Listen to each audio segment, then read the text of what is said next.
बोलिए क्या है सही जवाब। आपको बताना है 1560 ईस्वी के बाद अकबर का पहला और अंतिम विजय अभियान का नाम बताइए जरा, क्या है? जल्दी बताएं। खानदेश, मालवा, मालवा मेड़ता, मालवा अशीरगढ़ और गंडक अगा काबुल, क्या है सही जवाब क्वेश्चन नंबर 1 का? जल्दी जल्दी बताएं, सारे बच्चे जल्दी से आंसर करिए। 1560 ईस्वी के आपको बताना है बाद अकबर का पहला और अंतिम विजय अभियान किसके खिलाफ होता है? जल्दी बताएं। स्वागत है आपका भाई प्रियंका जी। सभी बच्चे बच्चे जल्दी बताएं क्या है सही आंसर। चलो तो देखो, इसका जो आंसर है भाई, इसका सही जवाब है, राइट आंसर इज ए। देखिए यहाँ पे जब हम बात करेंगे किसके बारे में, अकबर के पहले अभियान के बारे में। अब यहाँ पे ये देखो सवाल, देखिए यहाँ पे क्या लिखा हुआ है, 1560 की बात की जा रही है, समझ में आ रही है? 1560 की बात करी जा रही है। तो अब इतने से समझ में आ जाना चाहिए कि ये अंतिम अभियान है।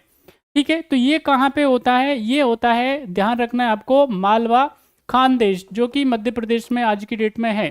ठीक है कि नहीं? अब यहाँ पे क्या है, यहाँ पे समस्या ये आएगी, क्यों इधर क्या है अटैक करने की बारी आती है। देखिए यहाँ पे एक किला है जिसका नाम है असीरगढ़ का किला, और ये असीरगढ़ का किला क्या है, इसको माना जाता है दक्कन की कुंजी, की ऑफ दक्कन माना जाता है इसको। बड़ा खास है ये, स्ट्रेटजिक पॉइंट ऑफ व्यू से बहुत ही इंपॉर्टेंट है, बहुत खास है असीरगढ़ का फोर्ट।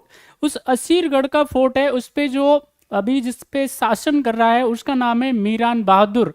और मीरान बहादुर जो है वो पहले क्या है, अकबर के दरबार में, समझ लीजिए कि वो उसका क्या है, आप सामंत कह सकते हैं ना, उसको वो टैक्स भेजता रहता है। लेकिन वो क्या करता है, आप देखेंगे 1599 में क्या कर देता है, वो अकबर की नाफरमानी कर देता है, उसको सम्मान देने से इनकार कर देता है। और जब उसको सम्मान देने से इनकार कर देता है तो फिर क्या करता है भाई, अकबर निकलता है, दिल्ली से कूच करता है।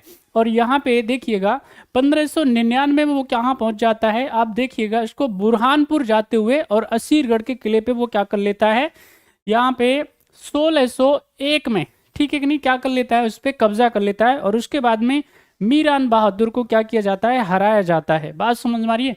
तो वो किसका शासक था, यानी कि खानदेश का शासक था। तो खानदेश के खिलाफ क्या होता है, अकबर का अंतिम अभियान होता है।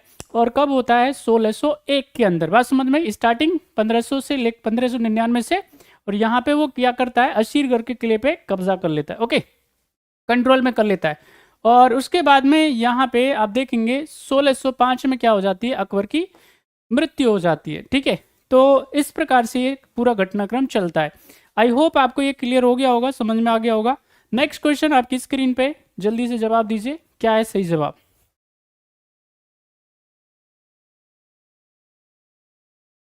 स्वागत है आपका भाई करमजीत जी, अभिनंदन।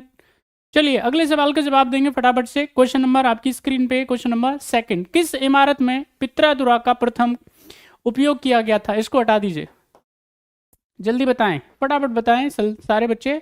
किस इमारत में, किस बिल्डिंग में पित्रादुरा का पहली बारी प्रयोग किया जाता है? सभी आंसर करें, सारे बच्चे जल्दी से बताएं क्या है सही आंसर। ऑप्शन आपके सामने है, बुलंद दरवाजा, हुमायूं का मकबरा, एतमादुल्ला का मकबरा और पंचमहल, क्या है सही जवाब?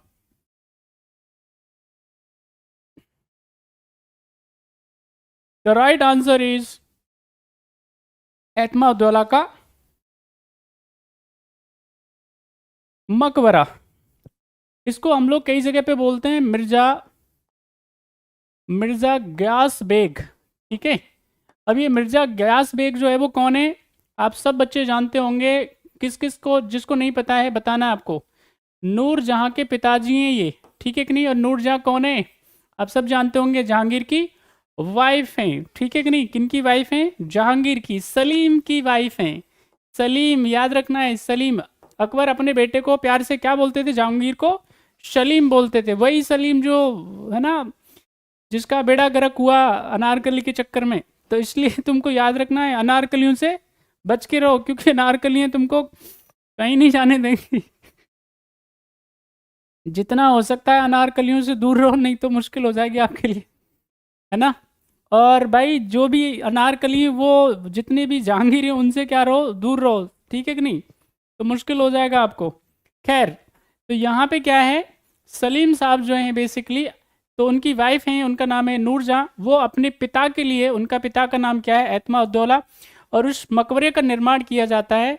और ये मकबरे का निर्माण किया जाता है आगरा के अंदर, और ये बात होती है 1626 में इसकी स्टार्टिंग होती है, और 1628 में ये कंप्लीट हो जाता है ना। यहाँ पे क्या है, ये जो मकबरा है एकदम वाइट मार्बल का बना हुआ है, सफेद संगमरमर का ये मकबरा बना हुआ है।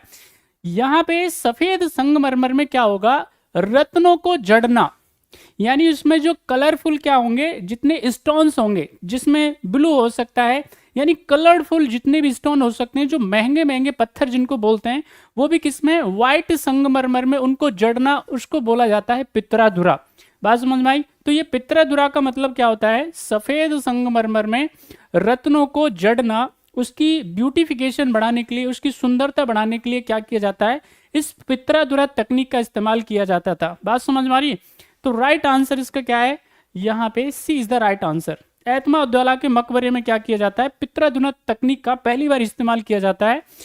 समझ में आ गई, आई होप अच्छे से याद कर लीजिएगा। एक और इंपॉर्टेंट बात, यहाँ पे जब ये निर्माण किया जाता है ना, यहाँ पे जब ये निर्माण किया जाता है, तो ये देखिएगा इसकी इसकी वजह क्या है, इसकी वजह क्या है, भव्यता प्रदर्शित करना, इसकी शानदार, इसकी जो वजह अगर हम दे सकते हैं तो वो क्या है, क्योंकि सफ़ेद संगमरमर जो है वो क्या दिखाती है, वो पैसा दिखाती है, रुतबा दिखाती है, ताकत दिखाती है। समझ में आई।